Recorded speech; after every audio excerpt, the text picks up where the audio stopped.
How's it going? Thanks for coming out tonight. I'm Todd. I'm the lead multiplayer designer.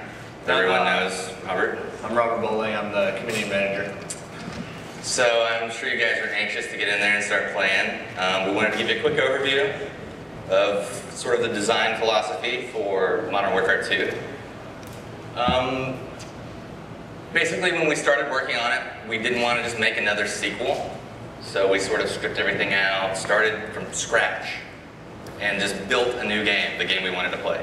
We wanted to keep the heart and soul of the game so it's familiar, but we wanted to make everything bigger, better, more options, more accessible, make you famous. Lots of customization. So I'll go over a few of the high points. So one of the first things you'll notice in the new game is you can customize your kill streaks. We call this kill streak rewards. There's tons of these. You'll see a few of them here in the beta. There's a new default set, which if you're familiar with Call of Duty 4, then you'll know the first one is the 3 kill streak, which is UAV, which shares the radar for your entire team. The second default is a 4 kill streak, and it's called the care package. And this adds a really big new mechanic to the game, which you have an airdrop marker when you get this kill streak. You throw it out, smoke goes up, a helicopter drops in, drops a crate, and you're able to capture it. And in that crate, you're either going to get ammo or a random kill streak.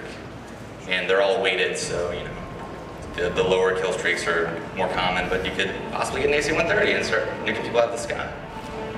And then the 5th kill streak is the Predator missile.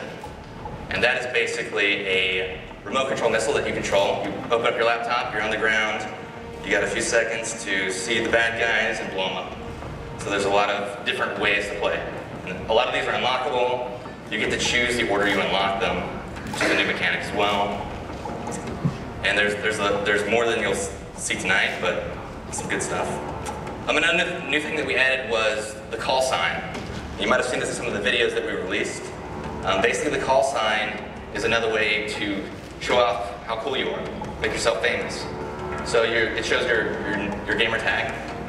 You have an emblem, which is the symbol that you unlock, and you have a title, which is an image with some words.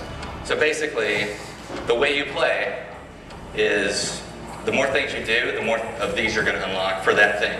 So if you get really big into the riot shields, you're going to unlock a lot of riot shield emblems and a lot of riot shield titles.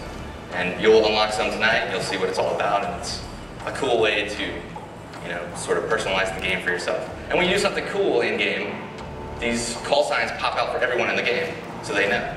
So if you shoot down the AC-130, it's going to pop out, says so-and-so shot down the AC-130, show off your titles and things like that. We also evolved how Creative Class works. So Creative Class is extremely big right now. There are a ton of new weapons, a ton of new attachments, some new camos, and another new mechanic that we added was secondary weapons. So not only do you choose your primary weapon, you know, your M16s or FAMAS, but you also choose your secondary weapon, which are also categorized, also have attachments. Like machine pistols is an example. They're rapid fire, they're sort of like SMGs, but a little weaker, a little shorter range. Shotguns can have silencers now. Handguns for fast swapping, they can have a lot of attachments. And launchers, like the AT-4, which can lock on to kill streaks. So the AC-130 is bothering you, you can lock onto it, shoot it down. Another mechanic that we added was equipment. So on your right bumper, you may remember that you had a frag grenade. Well, now you can swap that out and decide what you want in its place. We have seen 402 get stuck by a Simtex grenade in one of the videos. And hit in the face with a throwing knife. Hit in the face with a throwing knife. There's also tactical insertion, which is something that doesn't actually kill, but you're able to throw this down, and it determines where your next spawn will be. Yeah. Or the blast shield, which protects you from explosions, but you lose your mini-map. All these are really cool because there's just more and more ways to customize to your playstyle. I mean, I love using tactical insertion when I'm playing CTF because as I get closer to the flag, I'm constantly dropping them down. So when I'm going to do the mad rush and I'm pretty sure I'm going to die, I can always spawn back without running all the way across the map.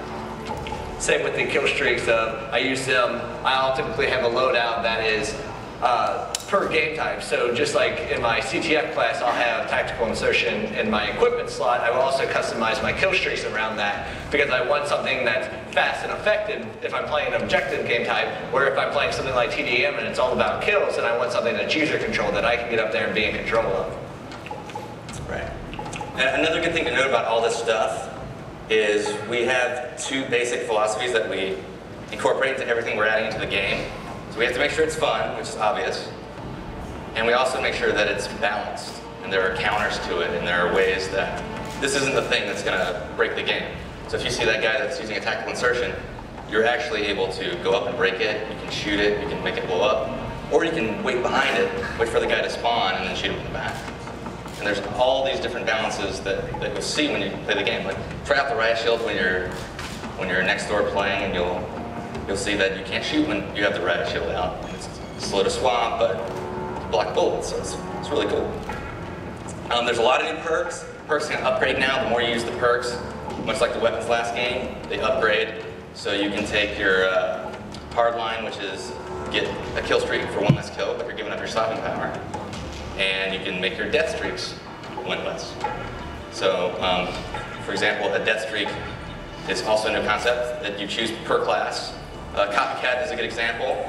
So basically, once you've died 4 times in a row, you might be a little bummed, you might be having a bad go, but you get your copycat, and you're able to steal the guy that killed you's class during his kill cam. So you can say, this guy just keeps killing me, so annoying, I'm gonna steal his stuff and get a preview of things you'll unlock later. So that's a little bit of create a class, and you can name them, of course, just fine.